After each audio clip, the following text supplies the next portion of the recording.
English medium school से Sangeeta जालानी Hindi 8th standard में अपन second lesson में पहुँचे। तो अपने मेरे राइट साइड में आपको पूरा किताब का चित्र दिखेगा, उसमें आपको ध्यान से देखना है। तो दूसरा पार्ट अपना कौन सा है? दूसरा पार्ट अपना है ईदगाह। ईदगाह के लेखक कौन है? मुंशी प्रेमचंद। प्रेमचंद का जन्म 1880 ईस्वी में हुआ और उनकी मृत्यु कब हुई? 1936। तो गद्य में इनकी रचनाएं सर्वश्रेष्ठ मानी जाती है। उपन्यास सम्राट प्रेमचंद का जन्म वाराणसी उत्तर प्रदेश के पास दमही नामक गांव में हुआ था और उनका बचपन का नाम क्या था? धनपत राय। और शुरू में उन्होंने हिंदी में नहीं लिखा, शुरू में उन्होंने किस में लिखा? उर्दू में। और प्रेमचंद नाम से नहीं लिखा, किस नाम से लिखा? नवाब राय नाम से उर्दू में उन्होंने लिखा। फिर थोड़े समय के बाद इन्होंने हिंदी में लिखना शुरू किया। प्रेमचंद नाम से कुछ समय बाद उन्होंने हिंदी में लिखा। ये पहले टीचर थे, लेकिन बाद में गांधी जी के असहयोग आंदोलन में भाग लेने के कारण उन्होंने जो सरकारी नौकरी थी वो उन्होंने छोड़ दी और उसके बाद इन्होंने उसमें असहयोग आंदोलन में भाग लिया और घर बैठे काफी सारी रचनाएं लिखी और उनके काफी सारे उपन्यास है, करीबन 13-14 उनके उपन्यास है और उनको क्या कहा जाता है? उपन्यास का सम्राट भी कहा जाता है। तो उनका सर्वश्रेष्ठ उपन्यास आपको दिख रहा होगा, कौन सा है? गोदान। गोदान उनका सर्वश्रेष्ठ उपन्यास है और मानसरोवर के 1 से 8 में उनकी जो है सारी कहानियां सम्मिलित है और ये जो ईदगाह कहानी है उनकी कहानियों में सर्वश्रेष्ठ है। ये आपके किताब में मैंने अंडरलाइन की हुई है, जो मेन लाइनें हैं जो मैंने अंडरलाइन की है, देख लो। ईदगाह उनकी कौन सी कहानी है? उनकी प्रेम कहानियों में से एक है और किसमें संकलन है? मानसरोवर के 1 से 8 में उनकी ये सारी कहानियां संकलित है। तो ईदगाह में किसकी कहानी है? हामिद नाम के एक लड़के की कहानी है। आइए हम शुरू करते हैं। पहले रमजान के पूरे 30 रोजों के बाद आज ईद आई है। कितने रोजों के बाद? 30 रोजों के बाद आज ईद आई है। तो सभी कैसे हैं? बहुत खुश है, सबको ईदगाह जाने की खुशी है। कितना मनोहर, कितना सुहावना प्रभात है। खुशी के कारण उनको वो प्रभात कैसा लग रहा है? बहुत ही सुहावना और अच्छा, उत्सुकतापूर्ण लग रहा है। आज का सूर्य देखो कितना प्यारा, कितना शीतल है, मानो संसार को ईद की बधाई दे रहा है। गांव में कितनी हलचल है, ईदगाह जाने की तैयारी हो रही है। किसी के कुर्ते में बटन नहीं है तो लोग क्या कर रहे हैं? उसी वक्त जैसे सबको मेले में जाना है, जहां ईदगाह कहाँ किसे कहते हैं? जहां ईद नमाज पढ़ी जाती है ईद के दिन और उसके बाद बाहर जो मेला लगता है। तो लोगों में हलचल है, लेकिन बच्चों में सबसे ज्यादा उत्सुकता है। तो सभी क्या कर रहे हैं? तैयारियां कर रहे हैं। किसी के अगर शर्ट में बटन नहीं है तो क्या कर रहे हैं? बटन टाका जा रहा है। किसी के अगर कुछ फटा हुआ है कपड़ा तो लोग सुई धागे लेने के लिए दौड़ रहे हैं आस पड़ोस में। और किसी के अगर क्या है, जूते कड़े हो गए हैं तो तेल डालने के लिए भागा जा रहा है। आपको अभी ईदगाह कहानी का ये दूसरा पेज दिखाई दे रहा होगा बोर्ड पे। सबसे पहली लाइन में क्या है कि जूते कड़े हो गए हैं, तो उसमें तेल डालने के लिए लोग क्या कर रहे हैं? तेली के पास भागे जा रहे हैं कि जूते क्या हो जाए? मुलायम हो जाए। जल्दी जल्दी बैलों को सानी पानी दे दे। तो हो सकता है कि दोपहर को मेले से आते वक्त लेट हो जाए, तो गाय बैलों को जो भी है उनको खाना देके जाए ताकि हमको उनकी चिंता ना रहेगा। और फिर क्या है? पैदल रास्ता कितना है? 3 कोस का पैदल रास्ता। फिर सैकड़ों आदमियों का मिलना भेंटना, दोपहर से पहले लौटना असंभव है।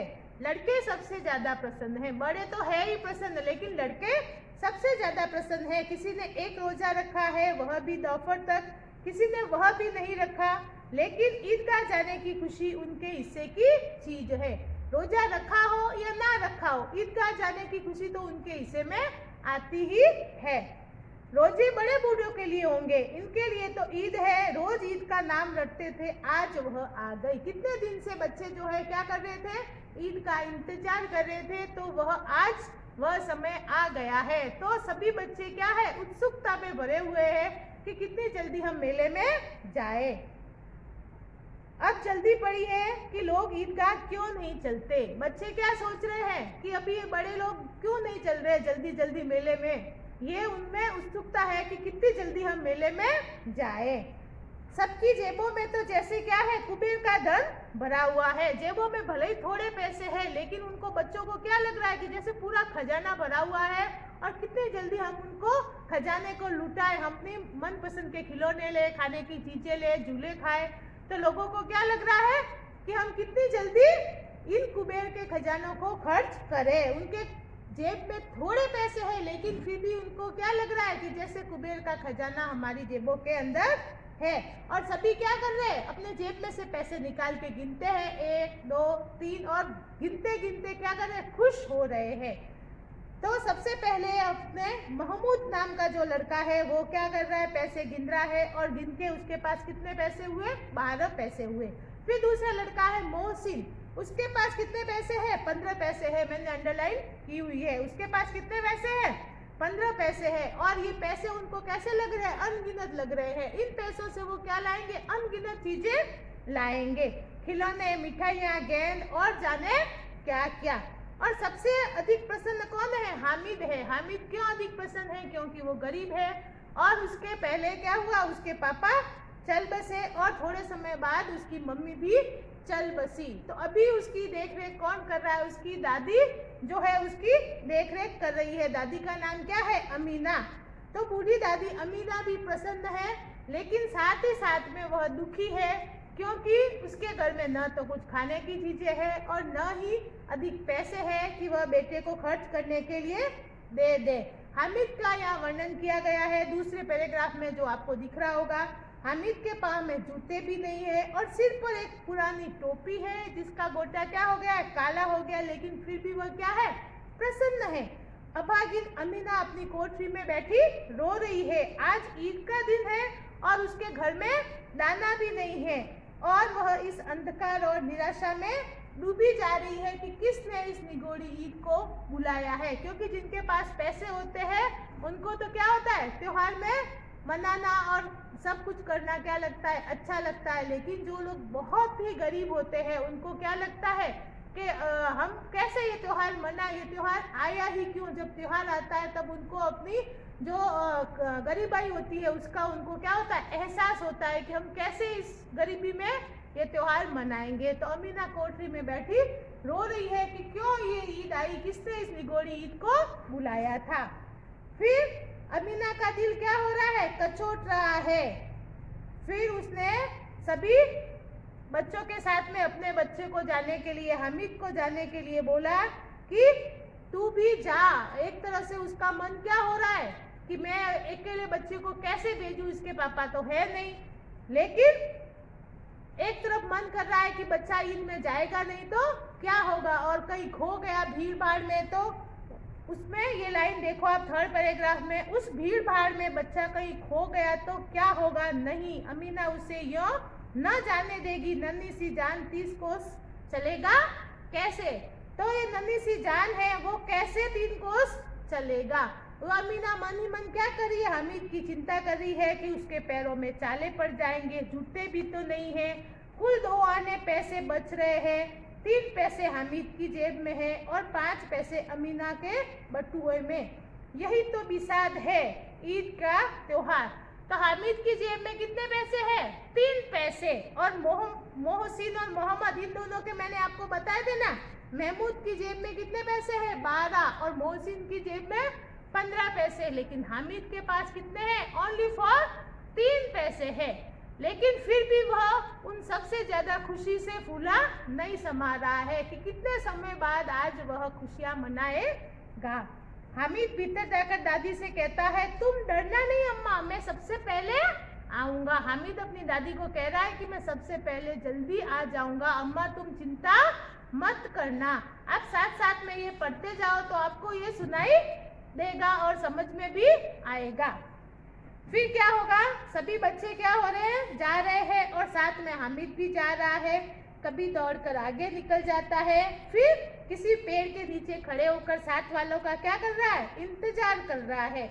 अब आगे मुहावरे का प्रयोग आया है कि हामिद के पैरों में तो जैसे पर लग गए हैं। पैरों में पर लगना यानी क्या है, वो जल्दी से भाग जाना चाहता है, जैसे पंखी आकाश में पर लेके उड़ता है, ऐसे हामिद क्या कर रहा है, भाग जाना चाहता है। तो इस पे मुहावरा दिया गया है कि उसके पैरों में तो क्या लग गए हैं, पर लग गए हैं।